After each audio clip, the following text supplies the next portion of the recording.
my name's Stuart Ward and welcome to my deadlift tutorial video. The deadlift is the first exercise that I use in my foundation kettlebell plan. It's very much a foundation move because it's where most of the other kettlebell exercises come from. It's called a deadlift because you're picking a dead weight up off the floor, but a much better name would be the health lift. There's so many health benefits that come with it. Mainly improved posture because it helps you to stand up straight and strong. We spend so much time in modern life rounded, texting and seated, with all those muscles closed. It's not good for digestion, it's not good for strength, not good for posture, it's not good for confidence when you're stood slouched, not good for mood. So this helps all of those things. You'll be training the back of the shoulders to open the posture out. You'll be training the backside muscles, which helps to keep you standing up straight. You'll be training your midsection, which, like pillar strength, helps you to stand straight. The muscles under the arms here, which is all part of the pillar strength through your body. And you'll also be stretching your hips. You'll learn to use breath with movement, you'll learn to use tension with movement, and you'll learn to use your whole body as a unit. So it's pretty much a complete exercise and definitely worth learning to do correctly. The deadlift is a movement I use with most of my clients, if not all of them.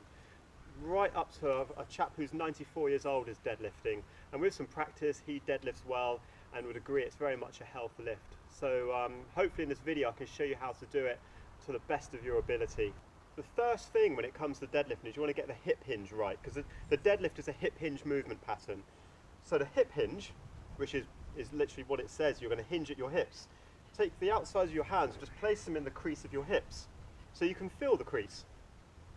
And from there, push your bottom out, keeping as straight a spine as possible.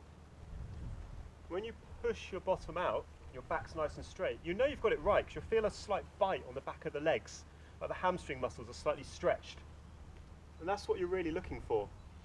Think about keeping your chest up when you do the hip hinge, because you don't want it to become this when it's rounded. And that puts the back at risk there, and it really negates all the good training effects you get from it. So just have a little play with it before you start deadlifting. Just hinging at the hips, keeping the feet rooted and flat on the floor the whole time. Once you've got the hip hinge right, you can have a go with a deadlift. So you're just going to stand with your feet either side of the kettlebell, hinge down, take a grip with both hands, next draw the shoulders down your back, lift your chest up, and push your feet through the floor to stand to the top, and lower back down.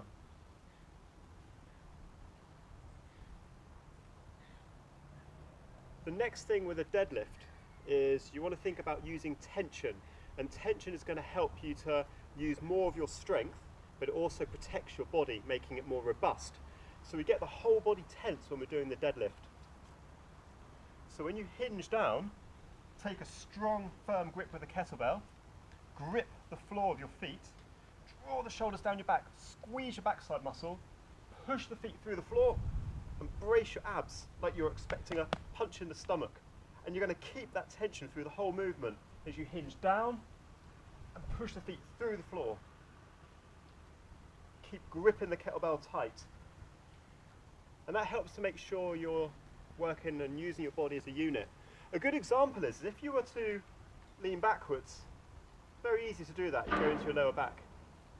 But if you try clenching your backside muscles, it's not so easy to lean back. These muscles help keep the pelvis stable and keeps the support through your spine. So it's why it's really important to clench the backside with the deadlift. The next thing we want to think about is learning to use the breath. So for this instance, I want to think about just two styles of breathing, your breath in and your breath out. When you breathe in, you want to feel compression through your midsection. A bit like if you were to shake up a fizzy drinks bottle, and there'd be all the compression in the bottle when there is. That's what it should feel like here. And that compression will protect your spine and keep you standing up straight. A bit like wearing a belt. That compression is going to have to go, so you're going to breathe out. But you make up for that by clenching and bracing your midsection like a corset is tightening. So you've got your breath in, feeling the compression, and you've got your breath out, tight in the midsection. So you're not losing tension through here, your spine's not going floppy. So when you put that together with a deadlift, you've got a really strong, powerful position, a powerful movement pattern, which should look like this. You take the breath in, take a strong grip, draw the shoulders down your back, lift your chest up, push the feet through the floor, as you hiss, as you stand up, slowly letting the air out, bracing the stomach. So, breath in.